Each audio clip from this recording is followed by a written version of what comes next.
नमस्कार दोस्तों, स्वागत है आप सभी का हमारे YouTube चैनल तत्काल एजुकेशन पे। दोस्तों उम्मीद करते हैं आप सभी बहुत अच्छे होंगे, आपकी तैयारी भी काफी जबरदस्त तरीके से चल रही होगी। दोस्तों आज हम आप लोगों के लिए रीजनिंग के 15 अति महत्वपूर्ण प्रश्न के बारे में इस वीडियो में बताएंगे, जो कि SSC, railway, group D, NTPC या किसी स्टेट एग्जाम की तैयारी कर रहे हैं। इस टाइप के प्रश्न हमेशा परीक्षाओं में पूछे जाएंगे। दोस्तों ये पार्ट नंबर कौन सा 119 है, पार्ट नंबर 118 नहीं देखे हैं तो आप वीडियो सेक्शन में जाके देख सकते हैं। चलिए दोस्तों पहला प्रश्न देख लेते हैं। दोस्तों पहला प्रश्न है, इसमें देखिए नीचे दिए गए विकल्पों में से संबंधित संख्या को चुनिए। देखिए नीचे यहाँ पर आपको एक संबंधित संख्या दिया है, यानी 4 जो आपको 20 ले समित है। ठीक उसी प्रकार से बताना है कि 19 जो है ना इस प्रश्नार्थ के चिन्ह पर इन 4 ऑप्शन में से किसे संबंधित होगा। देखिए यहाँ पर सबसे पहले प्रश्न को समझते इसमें बोल कर है, ठीक है ना। देखिए यहाँ पर क्या बोल रहा है कि 4 को क्या करेंगे कि यहाँ पर 20 आ जाएगा। उसी प्रकार से यहाँ पर आपको 19 को रखेंगे, ठीक है ना। देखिए 4 दिख रहा था, 4 में करते हैं और 4 में अगर मान लीजिए 4 में 4 से गुना करेंगे तो 4 को 16 हो जाएगा। 16 में अगर 4 को जोड़ते हैं तो यहाँ पर आपको 20 आ जाएगा, ठीक ना। अब उसी प्रकार से यहाँ पर और देखिए 19 दिख रहा है, ठीक है 19 दिख रहा है। तो 19 में मान लीजिए क्या करेंगे, 19 ले गुना करते हैं, ठीक है ना। 19 में 19 ले गुना करेंगे और फिर यहाँ पर आपको 19 को जोड़ लेंगे, ठीक है। तो जैसे देखिए 19 में 19 ले गुना करेंगे तो कितना आ जाएगा, यहाँ पर आपको ये 361 आ जाएगा, ठीक है 361 आ गया है। फिर यहाँ पर आपको 19 को जोड़ देंगे, जब 19 को जोड़ देंगे तो कितना गया, एक इसमें डाल देंगे तो 20 हो जाएगा। तो 6 2 कितना 80, यानी 300 कितना जाएगा 80 आ गया। यानी इस प्रश्नार्थ चिन्ह पर कौन सी संख्या बढ़ जाएगा, तो यहाँ पर आपको 380 हो जाएगा। तो 380 को देखते हैं किस ऑप्शन में दिख रही है, तो ऑप्शन नंबर किस में दिख रहा है, तो ऑप्शन नंबर डी में दिख रहा है, यानी ऑप्शन नंबर डी आपका सही हो जाएगा। दोस्तों मैं उम्मीद करता हूँ इस प्रश्न को भी आप अच्छे तरह से समझ पाओगे। नेक्स्ट प्रश्न देख लेते हैं। दोस्तों दूसरा प्रश्न है, इसमें देखिए नीचे दी गई श्रृंखला श्रेणी में प्रश्नार्थक चिन्ह के स्थान पर कौन सी संख्या आएगी। देखिए नीचे यहाँ पर आपको एक श्रृंखला दी है, इन श्रृंखला में बताना है कि इस प्रश्नार्थक के चिन्ह पर इन 4 ऑप्शन में से कौन सी संख्या पर भरा जाएगा। देखिए यहाँ पर सबसे पहले प्रश्न को समझते इसमें बोल कर है, ठीक है ना। यहाँ पर क्या बोल रहे 5 लेकर 13 हो रहा है और 13 से क्या हो रहा है और यहाँ पर 23 हो रहा है, 23 ले 49 हो रहा है, 49 ले अगला प्रश्नार्थक अगला संख्या ज्ञात करना है। फिर यहाँ पर आपको 193 दिया है। देखिए ये श्रृंखला को ध्यान से देखने के बाद में हमको क्या दिख रहा है, हमको यही दिख रहा है कि 13 यानी 5 लेकर हो रहा है 13 हो रहा है, ठीक है ना। तो 5 में क्या करते हैं ना, अब 5 में यहाँ पर क्या करेंगे, तो 5 दिख रहा है। तो 5 में मान लीजिए 2 से गुना करते हैं तो 5 दूनी को 10 हो गया और 10 में 3 को जोड़ देते हैं, कितना गया 13 आ जाएगा। और 13 से क्या लिख रहा है 23 लिख रहा है। तो 13 में भी क्या करते हैं, 13 में 2 से गुना करते हैं, 13 दूनी के 26 होता है और 26 में यहाँ पर 3 को माइनस कर देंगे तो 23 आ जाएगा, ठीक है ना। अब 23 ले क्या लिख रहे हैं 49 लिख रहे हैं। तो 23 में अगर 2 से गुना कर देंगे और यहाँ पर 3 को जोड़ देंगे तो कितना आ जाएगा, यहाँ पर आपको 49 आ जाएगा। तो 49 में क्या करता है ना, 49 में यहाँ पर क्या करेंगे तो 2 से गुना करेंगे, ठीक है, और 2 से गुना करेंगे। और देखिए यहाँ पर 3 प्लस किया है, फिर 3 माइनस किया है, फिर 3 प्लस किया है, तो 3 क्या करेंगे माइनस करेंगे। तो यहाँ पर 2 से गुना कर देंगे और 3 को माइनस कर देंगे, ठीक है ना। यहाँ पर 3 को माइनस करते हैं, ठीक है ना, 3 को माइनस कर लेंगे। तो 49 में 2 से गुना करेंगे और 3 को माइनस करेंगे तो 9 दूनी का 18 का 8 में हो गया, 4 दूनी का 8 1 9, यहाँ पर कितना आ जाएगा ये 95 आ जाएगा। और 3 को माइनस करेंगे ना तो 95 आ जाएगा, कितना गया 95 आ जाएगा। क्योंकि देखिए गुना करने के बाद में कितना गया 98 आया, 98 में 3 को माइनस करेंगे तो कितना गया ये 95 आ गया। तो 95 आ जाएगा। और 95 से क्या लिख रहे हैं 193 लिख रहे हैं। तो 95 में 2 से गुना कर लेंगे और यहाँ पर 3 को जोड़ लेंगे, ठीक ना। जोड़ेंगे तो कितना आ जाएगा 193 आ जाएगा। तो आपसे पूछा है कि प्रश्नार्थक चिन्ह पर कौन सा संख्या भर जाएगा, तो 95 हो जाएगा। तो 95 को देखते हैं किस ऑप्शन में दिख रही है, तो ऑप्शन नंबर यहाँ पर आपको डी में दिख रहा है, यानी ऑप्शन नंबर डी आपका सही हो जाएगा। दोस्तों मैं उम्मीद करता हूँ इस प्रश्न को भी आप अच्छी तरह से समझ पाओगे। नेक्स्ट प्रश्न देख लेते हैं।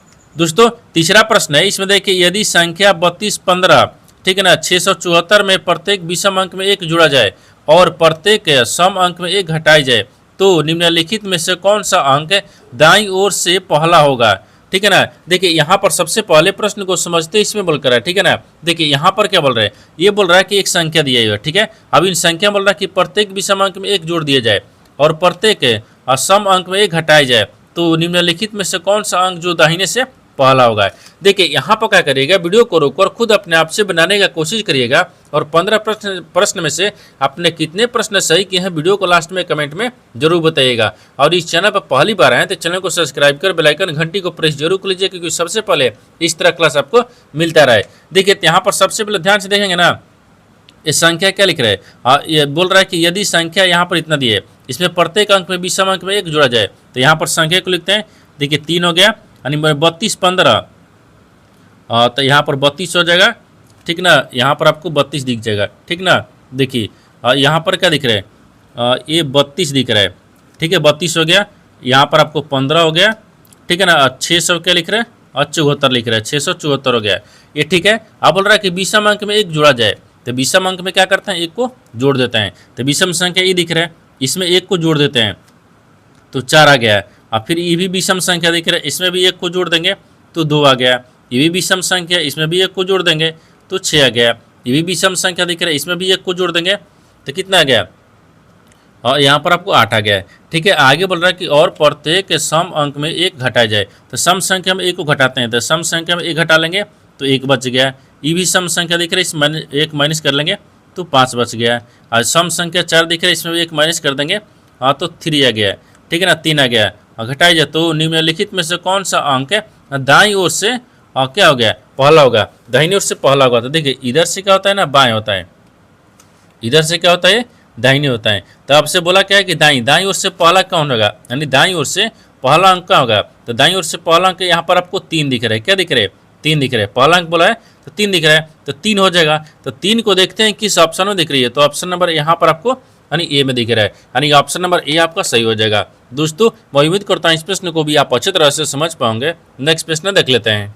दोस्तों 4 नंबर प्रश्न है, इसमें देखिए किसी निश्चित कुट भाषा में देखिए यानी रैन हल यानी बी को यहाँ पर देखिए के क्यू, ठीक है ना, डबल जेड और एल एन एल के रूप में कुटबद्ध किया गया है, तथा यहाँ पर बिग बेन, ठीक है ना, इरोर को यहाँ पर H U M T Z double Z के रूप में कुटबद्ध किया गया है।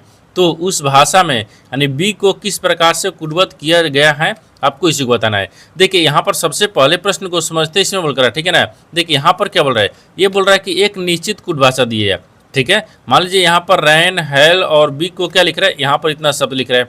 उसी कुट भाषा में देखिए यहाँ पर बिग बेयर बेन, यहाँ पर इरोर को क्या लिख रहा है, यहाँ पर देखिए इतना शब्द लिख रहा है। उसी कुट भाषा में बताना है कि यानी बी को कैसे लिखा जाएगा। तो यहाँ पर क्या करते हैं ना, सबसे पहले ध्यान से देखिए, यहाँ पर आपको जो लिख रहा है उसको लिख लेंगे, यानी रैन दिया है, ठीक है ना, रैन बरा हाँ रैन हो गया। फिर यहाँ पर आपको क्या लिख रहा है, यानी हेल दिख रहा है, और फिर यहाँ पर आपको बिग दिख रहा है, ठीक है ना, बिग हो गया, यहाँ पर बिग हो गया। इसको क्या लिख रहा है, देखिए यहाँ पर के क्यू लिख रहा है, फिर यहाँ पर डबल जेड कर दिया है, फिर यहाँ पर एन और एल कर दिया है, ठीक है। उसी प्रकार से देखिए यहाँ पर इतना शब्द को क्या लिख रहे हैं, तो देखिए बिग हो गया, ये बिग हो जाएगा, और फिर यहाँ पर बेयर्न हो जाएगा, ठीक है, ये बेयर्न दिख रहा है, ठीक है ना, बेयर्न हो गया, बेयर्न हो गया। और फिर आपको इरोर लिख रहा है, ठीक है ना, ये इरोर हो जाएगा, ठीक है। इनको क्या लिख रहा है, एच यू लिख रहा है और एम टी लिख रहा है, ठीक है ना, और डबल जेड लिख रहा है। देखिए इस तरह का जब सवाल आएगा ना, आपसे पूछा है बिग का, तो जब इस तरह का सवाल आएगा तो इन दोनों शब्द में क्या करेंगे, कॉमन को मिलाएंगे, और इन दोनों शब्द में भी क्या करेंगे, कॉमन को मिलाएंगे। अब जिसमें कॉमन मिल जाएगा वही आपको आंसर होगा। जैसे में ध्यान से देखिए, इन दोनों में कॉमन क्या दिख रहा है, इसमें और इसमें कॉमन क्या दिख रहा है, देखिए बिग इसमें भी आ रहा है, बिग इसमें भी आ रहा है, ठीक है। उसी प्रकार से इन शब्द में क्या करते हैं, कॉमन को मिलाते हैं इन दोनों में। देखिए इन दोनों में आपको यहाँ पर डबल जेड दिख रहा है, इसमें भी आपको डबल जेड दिख रहा है, ठीक ना। तो यहाँ पर क्या हो जाएगा, यानी बी का क्या हो जाएगा, तो डबल जेड हो गया, यानी बी का कुट भाषा में क्या लिखा जाएगा, तो डबल जेड हो गया। तो डबल जेड को देखते हैं किस ऑप्शन में दिख रही है, तो ऑप्शन नंबर ए में दिख रहा है, यानी ऑप्शन नंबर ए आपका सही हो जाएगा। दोस्तों मैं उम्मीद करता हूँ इस प्रश्न को भी आप अच्छी तरह से समझ पाओगे। नेक्स्ट प्रश्न देख लेते हैं। दोस्तों 5वां प्रश्न है, इसमें देखिए यह प्रश्न नीचे दी गई 5 और 3 अंकीय संख्याओं पर आधारित है। देखिए यहाँ पर आपको 5 को संख्या लिखे है जो 3 अंकीय संख्याओं पर आधारित है। जैसे यहाँ पर 562 लिख रहा है तो 3 अंक दिया है, 428 लिख रहा है 3 अंक दिया है, 653 लिख रहा है 3 अंक दिया है, ठीक है ना। 3 अंकों वाली 5 को संख्या दिए हुए हैं यहाँ तक, ठीक है। आगे देखिए, आगे बोल रहा है कि सवाल आपको यहाँ से पूछा है, यदि दूसरी सबसे बड़ी संख्या के दूसरे अंक को और दूसरी सबसे छोटी संख्या के तीसरे अंक में जोड़ा जाए तो परिणाम क्या होगा। देखिए यहाँ पर सबसे पहले प्रश्न को समझते इसमें बोल कर, ठीक है ना। देखिए यहाँ पर क्या बोल रहा है, ये बोल रहा है कि यह प्रश्न नीचे दी गई 3 है, यानी 5 3 अंकीय संख्याओं पर आधारित है। 5 को संख्या दी है जो 3 अंकीय संख्याओं पर आधारित है, ठीक है। अब देखिए सवाल आपको यहाँ से पूछा है कि यदि दूसरी सबसे बड़ी संख्या है, तो सबसे बड़ी संख्या यहाँ पर पहला क्या दिख रहा है, 749 दिख रहा है, लेकिन उससे नीचे क्या दिख रहा है, तो 653 दिख रहा है। 600 क्या हो गया, 53 हो गया, तो 600 यहाँ पर आपको 53 रखते हैं, ये क्या लिखते हैं, बड़ी संख्या, ठीक है ना, ये बड़ी संख्या है। तो यहाँ पर आपको क्या हो गया, दूसरी सबसे बड़ी संख्या हो गया, ठीक है ना, यानी दूसरी सबसे बड़ी संख्या हो गया। यहाँ पर पूछा है कि यदि दूसरी सबसे बड़ी संख्या है कि दूसरा अंक है, तो यहाँ पर दूसरा अंक 5 दिख रहा है, 5 को रख लेंगे। आगे बोल रहा है कि अंक को दूसरी सबसे छोटी संख्या, तो दूसरी सबसे छोटी संख्या है, तो सबसे छोटी संख्या यहाँ पर आपको क्या दिख रहा है, 154 दिख रहा है। तो एक से थोड़ा सा बड़ा बढ़े, यानी थोड़ा सा आगे बढ़ेंगे, तो 400 क्या दिख रहा है, 28 दिख रहा है। क्या दिख रहा है, 428 आ गया। तो ये 428 क्या दिख रहा है, यहाँ पर दूसरी सबसे छोटी संख्या दिख रहा है, ठीक है ना, ये दूसरी सबसे छोटी संख्या आ गया। अब इसमें बोल रहा है कि दूसरी अंक में, छोटे अंक में तीसरे अंक को जोड़ा जाए। तो तीसरा अंक क्या दिख रहा है, 8 दिख रहा है, यानी 8 को यहाँ पर रख लेंगे, इसको जोड़ देंगे। तो जोड़ने के बाद में बोल रहा है कि यहाँ पर तो प्रोग्राम कितना होगा, 8 + 13 हो जाएगा, ठीक है ना, 13 हो गया। तो यहाँ पर 13 आ जाएगा। तो 13 को देखते हैं किस ऑप्शन में दिख रही है, तो ऑप्शन नंबर किस में दिख रहा है, तो ऑप्शन नंबर यहाँ पर आपको डी में दिख रहा है, यानी ऑप्शन नंबर डी आपका सही हो जाएगा। दोस्तों मैं उम्मीद करता हूँ इस प्रश्न को भी आप अच्छी तरह से समझ पाओगे। नेक्स्ट प्रश्न देख लेते हैं। दोस्तों 6वां प्रश्न है, इसमें देखिए निम्नलिखित संख्या श्रृंखला का संदर्भ ले और दिए गए प्रश्न का उत्तर दे। बोल रहा है कि देखिए यहाँ पर आपको एक श्रृंखला दिया है, इन श्रृंखला में आपको बताना है क्या है, सवाल देखिए यहाँ से पूछा हुआ है, यानी ऐसी कितनी सम संख्या हैं जिनके प्रत्येक ठीक पहले एक विषम संख्या है और ठीक बाद भी एक विषम संख्या है। देखिए यहाँ पर सबसे पहले प्रश्न को समझते इसमें बोल कर है, यहाँ पर क्या बोल रहा है कि निम्नलिखित संख्या श्रृंखला का संदर्भ ले और दिए गए प्रश्न का उत्तर दे। यानी इसे कहने का मतलब है कि नीचे एक श्रृंखला दी है, इन श्रृंखला में आपको बताना है क्या है, सवाल देखिए यहाँ से पूछ रहा है, बोल रहा है कि ऐसे कितने विषम संख्या है, सॉरी यहाँ पर बोल रहा है ऐसी कितनी सम संख्या है। तो यहाँ पर आपको सम को रखेंगे, ठीक है ना, सम संख्या हो जाएगा, ठीक है, ये सम संख्या है। इसमें ऐसे कितनी सम संख्या दिख रही है, और जिनके बोल रहा है कि जिनमें से प्रत्येक के ठीक पहले एक विषम संख्या, जिनमें से पहले क्या दिख रहा है, एक विषम संख्या दिख रहा है, ठीक है ना, विषम रखेंगे और ये संख्या हो जाएगा, ठीक है, विषम संख्या है। आगे बोल रहा है कि ठीक बाद भी एक विषम संख्या है, बाद में भी क्या दिख रहा है, एक विषम संख्या दिख रहा है, यानी विषम यहाँ पर आपको ये संख्या हो जाएगा, ठीक है ना, संख्या दिख रहा है। यानी इसका कहने का मतलब है कि इन आपको श्रृंखला बताना है कि ऐसे कितने सम संख्या हैं जिसके पहले भी विषम संख्या है, जिसके बाद भी विषम संख्या है। तो सबसे पहले क्या करते हैं, सम संख्या को ढूंढते हैं और दोनों तरफ विषम संख्या होना चाहिए। मान लीजिए ये सम संख्या दिख रहा है, 2 हो गया, सम संख्या हो गया, लेकिन इसके पहले इसके बाद भी क्या दिख रहा है, विषम संख्या दिख रहा है, एक बन गया। और फिर मान लीजिए सम संख्या के पहले सम संख्या गया, नहीं बन रहा है, ठीक है, तो फिर यहाँ पर क्या दिख रहा है, हाँ देखिए ये सम संख्या है, सम संख्या के पहले भी विषम संख्या है, इसके बाद भी विषम संख्या है। फिर यहाँ पर देखिए, यहाँ पर आपको एक नहीं, ये 5 को रखते हैं ना, 5 को 2 1, हाँ देखिए ये 2 रो को रखेंगे, 2 क्या दिख रहा है, सम संख्या दिख रहा है, इसके पहले भी एक विषम संख्या, इसके बाद भी एक विषम संख्या है, ठीक है। अब इसमें और कहीं देखते हैं, नहीं दिख रहा है, यानी 3 गो है, यानी 3 ऐसी सम संख्या दिख रही है जिसके पहले भी विषम संख्या, जिसके बाद भी विषम संख्या है। तो 3 को दिख रहा है, तो 3 को देखते हैं किस ऑप्शन में दिख रही है, तो ऑप्शन नंबर ए में दिख रहा है, यानी ऑप्शन नंबर ए आपका सही हो जाएगा। दोस्तों मैं उम्मीद करता हूँ इस प्रश्न को भी आप अच्छी तरह से समझ पाओगे। नेक्स्ट प्रश्न देख लेते हैं। दोस्तों 7वां प्रश्न है, इसमें देखिए नीचे दिए गए विकल्पों में से संबंधित शब्द को चुनिए। देखिए नीचे यहाँ पर आपको एक संबंधित शब्द दिया है, यानी बगीचा जो है ना आपको पौधे से समेत है, ठीक उसी प्रकार से बताना है कि पुस्तक जो है ना इस प्रश्नार्थक चिन्ह पर इन 4 ऑप्शन से किसे संबंधित होगा। देखिए यहाँ पर सबसे पहले प्रश्न को समझते इसमें बोल कर रहा है, ठीक है ना। देखिए यहाँ पर क्या बोल रहा है, ये बोल रहा है कि यहाँ पर आपको बगीचा दिया है, बगीचा पौधे से समेत है। जैसे यहाँ पर आपको पौधे से निर्माण क्या होता है, बगीचा होता है। जैसे ढेर सारा पौधा हो जाएगा तो क्या हो जाएगा, इसका पौधे का निर्माण किससे हो जाएगा, बगीचा का होता है। उसी प्रकार से यहाँ पर कौन सा शब्द रखेंगे जिसका निर्माण क्या होता है, पुस्तक से होता है। तो जैसे देखिए अनेकों लिखते हैं यहाँ पर, अनेकों, ठीक है ना, अनेकों पौधों का निर्माण होता है बगीचा से। जैसे यहाँ पर अनेकों पौधों का निर्माण किससे होता है, बगीचा से होता है। तो यहाँ पर निर्माण को रखते हैं, ठीक है, निर्माण होता है। जिस प्रकार से ये अनेकों पौधों से क्या होता है, बगीचा का निर्माण होता है। उसी प्रकार से यहाँ पर क्या रखते हैं कि अनेकों रखते हैं, अनेकों, ठीक है, अनेकों यहाँ पर निर्माण को रखते हैं, ठीक है ना, ये निर्माण दिख रहा है, होता है, ठीक है, होता है। किससे होता है, देखिए अनेकों पुस्तक से, जिसे अक्षर तो होगा नहीं, यहाँ पर लिखना तो होगा नहीं, यानी पृष्ठ तो हो जाएगा, सफ़ेद नहीं होगा, ठीक है ना। तो यहाँ पर क्या हो जाएगा, ये पृष्ठ दिख रहा है, ठीक है, और ये पृष्ठ हो गया। देखिए अनेकों पृष्ठों से पुस्तक का निर्माण होता है, जिसे अनेक अनेक पृष्ठ हो जाएगा उसके पुस्तक का निर्माण हो जाता है। अब उसी प्रकार से अनेकों पौधों से बगीचा का निर्माण होगा। तो यहाँ पर क्या हो जाएगा, ये पृष्ठ हो जाएगा। तो पृष्ठ को देखते हैं किस ऑप्शन में दिख रही है, तो ऑप्शन नंबर सी में दिख रहा है, यानी ऑप्शन नंबर सी आपका सही हो जाएगा। दोस्तों मैं उम्मीद करता हूँ इस प्रश्न को भी आप अच्छे तरह से समझ पाओगे। नेक्स्ट प्रश्न देख लेते हैं। दोस्तों 8-9 प्रश्न है, इसमें देखिए 7 डिब्बे B D E P S Q नहीं टी और डब्ल्यू एक के ऊपर एक रखे गए हैं, लेकिन जरूरी नहीं है कि इसी क्रम में हो, यानी डब्ल्यू के नीचे केवल 3 डिब्बे रखे गए हैं, डब्ल्यू और पी के नीचे केवल 1 डिब्बा रखे गए हैं, ठीक है, 2 डिब्बा रखे गए हैं। अब बोल रहा है कि डी के ऊपर केवल बी रखा गया है, यानी टी ई को नीचे केवल किसी का स्थान पर और एस के ऊपर किसी का स्थान पर रखा गया है, ठीक है।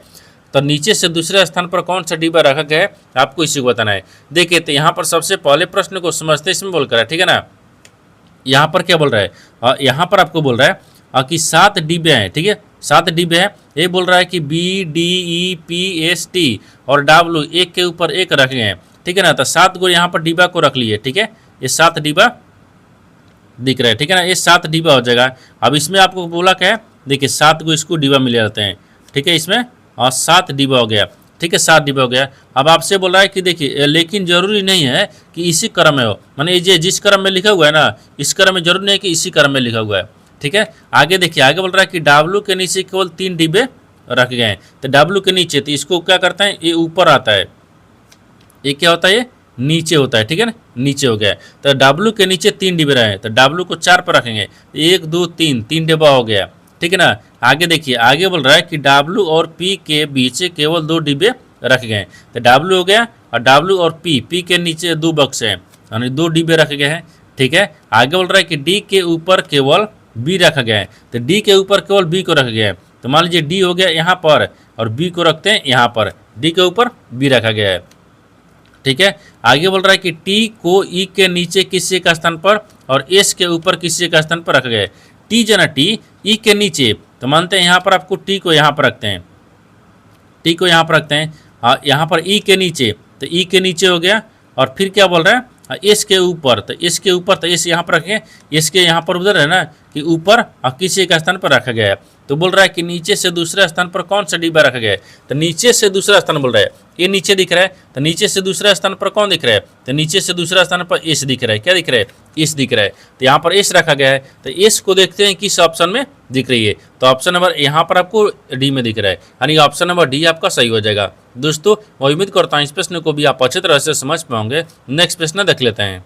दोस्तों 9वां प्रश्न है, इसमें देखिए उस वेन आरेख का चयन करें जो दिए गए वर्गों के बीच संबंध को सर्वोत्तम रूप से दर्शाता है। देखिए नीचे यहाँ पर आपको 3 शब्द दिया है, इन तीनों शब्द को बताना कि आपस में कैसे संबंधित है और इन 4 वेन डायग्राम में से कौन सा वेन डायग्राम बनेगा। देखिए तो यहाँ पर सबसे पहले प्रश्न को समझते इसमें बोल कर है, ठीक है ना। देखिए यहाँ पर क्या बोल रहे हैं, सोना दिया है, चांदी दिया है और आभूषण दिया है। इन तीनों शब्दों में से सबसे कॉमन क्या दिख रहा है, तो हमको सबसे कॉमन यहाँ पर आपको आभूषण दिख रहा है, ठीक है ना। तो यहाँ पर आपको हम आभूषण को रख लेंगे, ठीक है, आभूषण हो गया, ठीक है ना, यहाँ पर आभूषण दिखेगा, ठीक है, आभूषण हो गया, ठीक है, आभूषण हो गया। यहाँ पर क्या दिख रहा है, आभूषण, और यहाँ पर सबसे कॉमन क्या दिख रहा है, आभूषण दिख रहा है। आभूषण के अंदर कुछ आभूषण, जिससे यहाँ पर क्या हो गया, ये सोना को रखते हैं, और कुछ आभूषण क्या होता है, चांदी का भी होता है, और तो यहाँ पर आपको चांदी रखते हैं, ठीक है ना, चांदी दिख रहा है। देखिए यहाँ पर सबसे कॉमन क्या दिख रहा है, आभूषण दिख रहा है। कुछ आभूषण यहाँ पर सोना का भी होता है और कुछ आभूषण यहाँ पर चांदी का भी होता है, और चांदी और सोना क्या होता है, अलग अलग होता है, ठीक है ना। इस तरह का वेन डायग्राम बनेगा। इस तरह का वेन डायग्राम देखते हैं किस ऑप्शन में दिख रही है, तो ऑप्शन नंबर सी में दिख रहा है, यानी ऑप्शन नंबर सी आपका सही हो जाएगा। दोस्तों मैं उम्मीद करता हूँ इस प्रश्न को भी आप अच्छी तरह से समझ पाओगे। नेक्स्ट प्रश्न देख लेते हैं। दोस्तों 10वां प्रश्न है, इसमें देखिए शहर ए शहर बी के पूर्व में है और शहर सी शहर ए के दक्षिण में है, तो शहर डी और शहर सी के पश्चिम में है, तो शहर ई शहर डी के ऊपर उत्तर में है, तो शहर बी और शहर ई के दक्षिण पश्चिम में है, नहीं उत्तर पश्चिम में है, तो शहर ई के संबंध में शहर ए की स्थिति में आपको इसी को बताना है। देखिए यहाँ पर सबसे पहले प्रश्न को समझते इसमें बोलकर है, ठीक है ना। यहाँ पर क्या बोल रहे हैं, ये बोल रहा है कि शहर ए जो है ना वो शहर बी के पूर्व में है। उससे पहले यहाँ पर आपको एक डायग्राम बनाता है, जैसे यहाँ पर क्या होता है, पूर्व होता है, ये पश्चिम होता है, ऊपर में उत्तर होता है, नीचे में दक्षिण हो गया। अब बोल रहा है कि देखिए शहर जो ये है वो शहर बी के पूर्व में है। तो शहर बी के पूर्व में कौन है, यानी ए है। तो मानते हैं यहाँ पर आपको बी को रख लेंगे। शहर बी जो है ना, तो शहर ए के पूर्व में है, ठीक है। अब बी के पूर्व में कौन हो गया, ए हो गया है, यहाँ तक ठीक है। आगे बोल रहा है कि शहर सी शहर ए के दक्षिण में, जो शहर सी है ना वो शहर देखिए शहर जो सी है और शहर ए के दक्षिण में, ए के दक्षिण में कौन हो गया, यहाँ पर आपको सी हो गया, सी रख लिए। आगे बोल रहा है कि शहर डी और शहर सी के पश्चिम में, शहर जो डी है ना वो शहर सी के पश्चिम में, तो सी के यहाँ पर आपको ये पश्चिम में दिख रहा है, तो डी आ गया है, ठीक है, पश्चिम में दिख रहा है। अब आगे देखिए, आगे बोल रहा है कि शहर ई शहर डी के उत्तर में है, जो शहर ई है ना ई वो शहर डी के उत्तर में है, ये डी दिख रहा है, तो डी के उत्तर में कौन हो गया, ई हो गया, ठीक है ना, ये उत्तर में ई हो गया, यहाँ तक ठीक है। आगे देखिए, आगे बोल रहा है कि शहर बी शहर ई के उत्तर पश्चिम है, जो शहर बी है ना शहर बी, तो मान लीजिए शहर बी ई दिख रहा है, ठीक है, शहर बी जो है ना वो ई के उत्तर पश्चिम में है, उत्तर पश्चिम में, तो ई के उत्तर पश्चिम में तो दिख रहा है। देखिए यहाँ से आपको क्या दिख रहा है, डायग्राम में देखिए, यानी उत्तर पश्चिम हो गया ना, ये उत्तर पश्चिम में है, ठीक है, ये उत्तर पश्चिम में दिख रहा है, ई के उत्तर पश्चिम में दिख रहा है, ठीक है। आगे बोल रहा है कि शहर ई के संबंध में, यानी शहर ए की स्थिति क्या है, यानी शहर यानी ए की संबंध ई के संबंध में, यानी ई जो है ना ई के संबंध में, यानी ए की स्थिति क्या है, माने ई जो दिख रहा है ना, तो ये कहाँ दिख रहा है, यानी ई के संबंध में ए आपको किस दिशा में दिख रही है, यानी ये आपको बताना है कि किस दिशा में दिख रही है। तो शहर ई के संबंध में, तो ई का आपको यहाँ पर दिखा है, ये आपको कोना कानी दिख रहा है, यानी कोना में मतलब कि इधर दिख रहा है, ठीक है ना, यानी यहाँ पर आपका दिखेगा उत्तर दिख जाएगा और पूर्व दिख जाएगा, क्या दिखेगा, उत्तर पूर्व दिखेगा ना, यहाँ पर क्या दिख रहा है, उत्तर पूर्व दिख रहा है। तो उत्तर पूर्व को देखिए, यहाँ पर ए जो है ना वो किस दिशा में दिख रही है, तो उत्तर दिख रहा है और पूर्व में दिख रहा है, यानी उत्तर पूर्व में दिख रहा है, यानी ई जो है ना इससे क्या दिख रहा है, उत्तर पूर्व दिख रहा है। तो उत्तर पूर्व को देखते हैं यहाँ पर आपको किस ऑप्शन में दिख रही है, यानी उत्तर पूर्व ऑप्शन नंबर ए में दिया है, यानी ऑप्शन नंबर ए आपका सही हो जाएगा। दोस्तों मैं उम्मीद करता हूँ इस प्रश्न को भी आप अच्छी तरह से समझ पाओगे। नेक्स्ट प्रश्न देख लेते हैं। दोस्तों 11 नंबर प्रश्न है, इसमें देखिए उत्तर की ओर अभिमुख 52 व्यक्तियों की एक पंक्ति में, यानी डिम्पल बाएं छोर से 17वें स्थान पर बैठी है, ठीक है। और यदि अन्वी के दाएं केवल 15 व्यक्ति बैठे हैं, तो यहाँ पर डिम्पल और अन्वी के बीच में कितने व्यक्ति बैठे हैं। देखिए यहाँ पर सबसे पहले प्रश्न को समझते इसमें बोल कर आए, ठीक है ना। यहाँ पर क्या बोल रहे हैं, ये बोल रहा है कि उत्तर की ओर अभिमुख होकर 52 व्यक्तियों की एक पंक्ति है, ठीक है, और जिसमें डिम्पल बाएं छोर से 17वें स्थान पर बैठी है, और यदि अवनी जो है ना अवनी यहाँ पर आपको 15वें स्थान पर दाहिने से बैठा है, ठीक है ना। तो बताना क्या है कि डिम्पल और अवनी के बीच में कितने व्यक्ति बैठे हैं, आपको इसी को बताना है। तो सबसे पहले देखिए यहाँ पर बोल रहा है कि उत्तर की ओर अभिमुख होकर 52 व्यक्ति को एक पंक्ति है, तो 52 व्यक्ति की एक पंक्ति हो गया, मान लेते हैं, ठीक है, माइनस करेंगे। अब डिम्पल बाएं छोर से 17वें स्थान पर है, तो यहाँ पर 17वें स्थान पर रख लेंगे। अब आगे बोल रहा है कि 17वें स्थान पर है बैठी है, यदि अन्वी के दाएं से केवल 15वें स्थान पर, तो अन्वी के दाहिने से यहाँ पर 15वें स्थान पर बैठी है, ठीक है।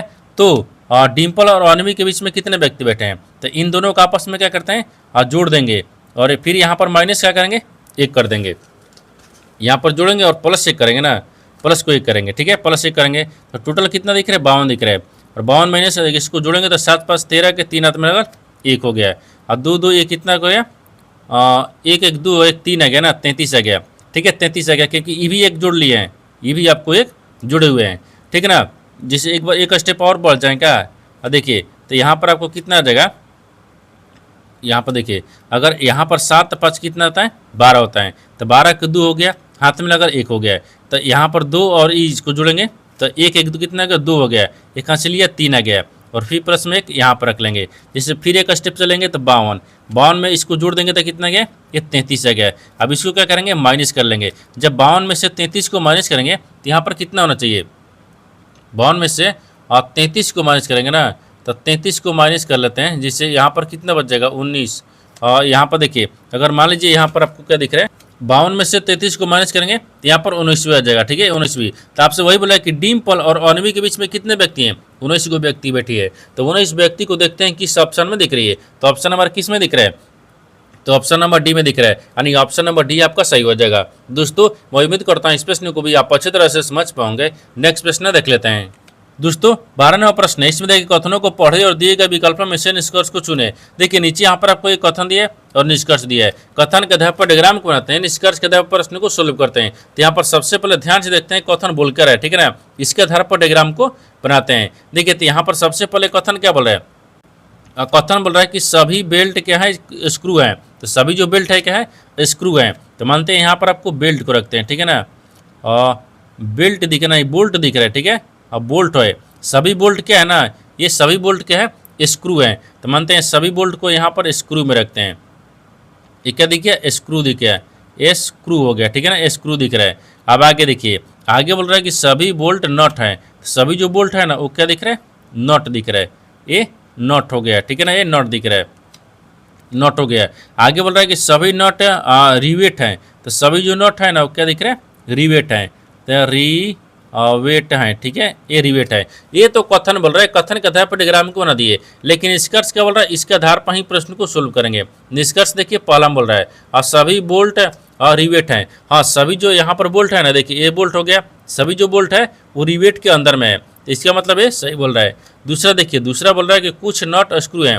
हाँ, कुछ जो नट है ना, मान लीजिए ये नट दिख रहा है, कुछ नट क्या दिख रहा है, ये नट हो गया। यानी कुछ नट क्या दिख रहा है, स्क्रू में दिख रहा है। कुछ नट में क्या दिख रहा है, स्क्रू में दिख रहा है। ये भी आपको सही बोल रहा है। यानी 1 और 2 दोनों सही बोल रहा है। जब 1 2 दोनों सही बोल रहा है तो ऑप्शन नंबर किस में दिख रहा है, यानी डी में दिख रहा है। यानी निष्कर्ष 1 और 2 दोनों अनुसरण करते हैं, यानी ऑप्शन नंबर डी आपका सही हो जाएगा। दोस्तों मैं उम्मीद करता हूँ इस प्रश्न को भी आप अच्छे तरह से समझ पाओगे। नेक्स्ट प्रश्न देख लेते हैं। दोस्तों 13वां प्रश्न है, इसमें देखिए मिस्टर दत्ता अपने 3 लाख रुपए के सेवानिवृत्ति और लाभ के अंशतः, ठीक है ना, डाक घर में और अंशतः यानी बैंक में क्रमशः 10% और 6% की वार्षिक ब्याज की दर जमा करना चाहते थे। ठीक है, यदि उनकी मासिक ब्याज आय 2000 रुपये हो तो डाकघर और बैंक में उनकी जमा राशि का अंतर था। देखिए यहाँ पर सबसे पहले प्रश्न को समझते इसमें बोलकर है, ठीक है ना।